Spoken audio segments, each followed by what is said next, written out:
Hello. This week we're looking at the running rough scenario. Essentially, with this scenario, what happened was I was on a flight and my engine was running rough in my light twin aircraft. Um, Enough of a concern that my flight club actually wanted me to teach a lesson on what to do if you lose an engine and all the specifics that have to do with that.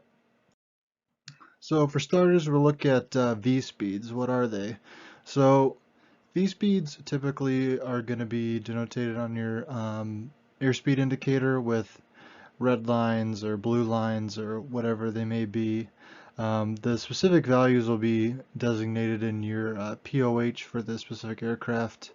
Um, and the most important ones really when it comes to having an engine failure, you got VXSE. So that's going to be your best best angle of climb speed if you only have a single engine.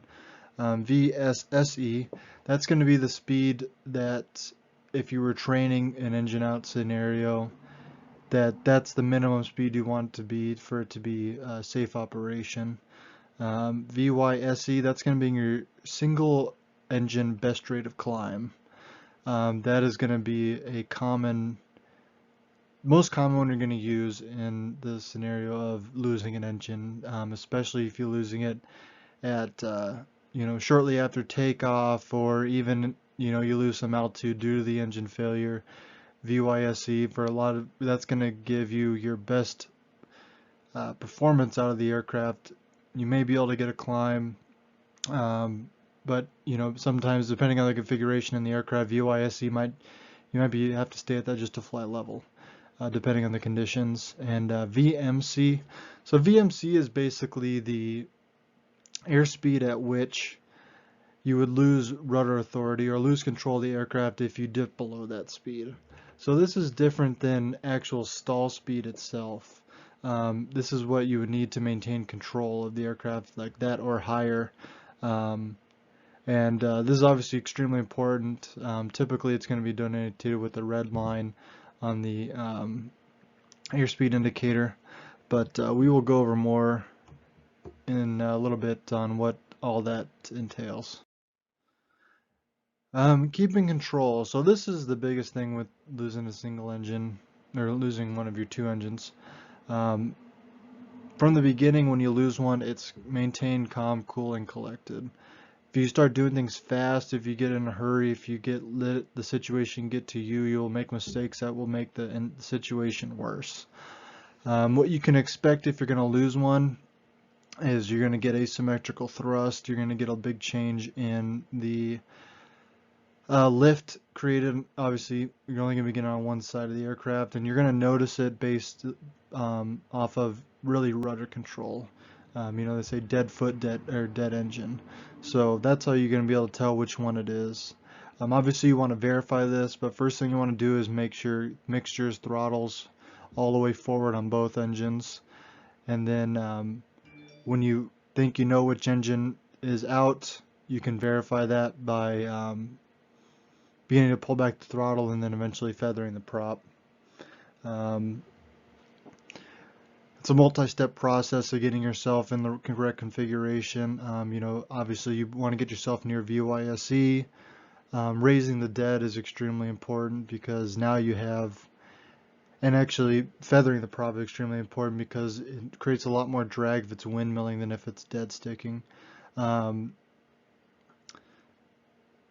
Once you figure out that and you get that engine secured, you can, like I said, raise the dead.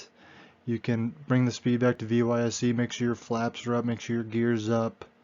Raising the dead basically means leaning 5 degrees into your good engine, so raising the bad engine 5 degrees roughly. This will help you keep from slipping, which will create more drag, and it will just increase the overall aerodynamics of the aircraft.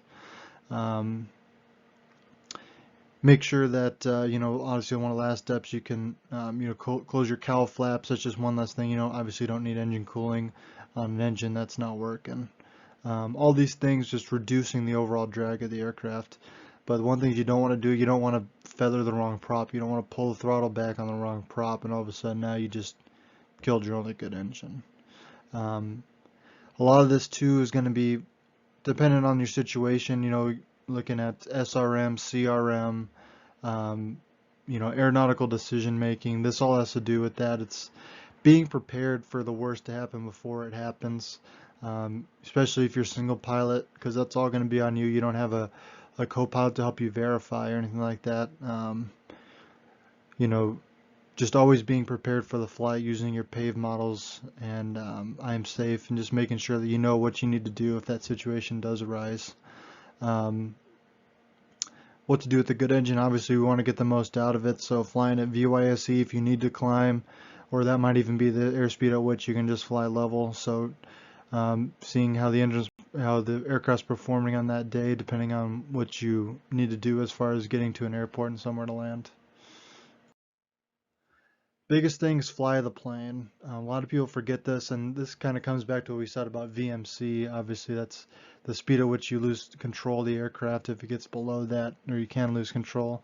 It's so important because a lot of people, like we said, all those steps, right, for going from a 2-engine configuration to a single-engine configuration, all those steps combining together, especially if you're single pilot, sometimes they forget, hey, I got to watch my airspeed.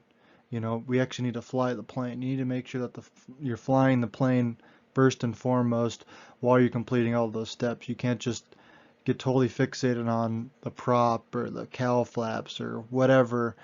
Make sure that first and foremost you're flying the plane and your airspeed staying up, because if that get below VMC, you can enter a roll situation where essentially the only way to recover from that is to dive the aircraft to get more speed back, to get that rudder authority, because once it gets below that speed, you don't have enough rudder authority to keep it out of that roll.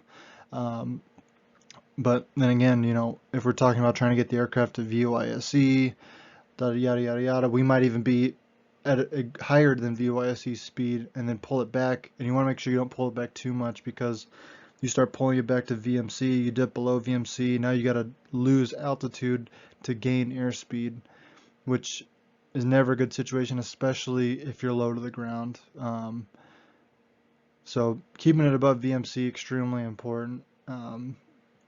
Obviously, we talked about the aerodynamic changes when you lose an engine. Obviously, you're not creating the thrust and the lift on one wing, essentially. You're basically doing it out of one side.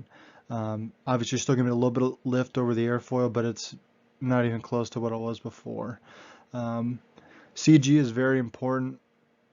Obviously, we want to be in the envelope, and you should have an idea of where you are,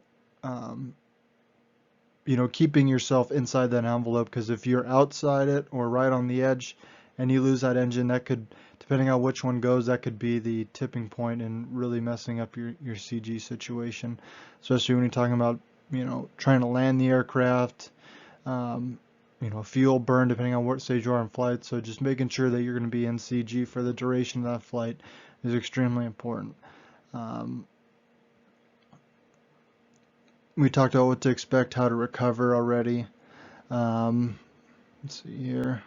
Talked about SRM, CRM. If you do have somebody else in the seat with you, like having somebody else just to watch, be like, hey, watch my airspeed, or if you have a co-pilot, making sure at all times that somebody is flying the plane first and foremost. Anything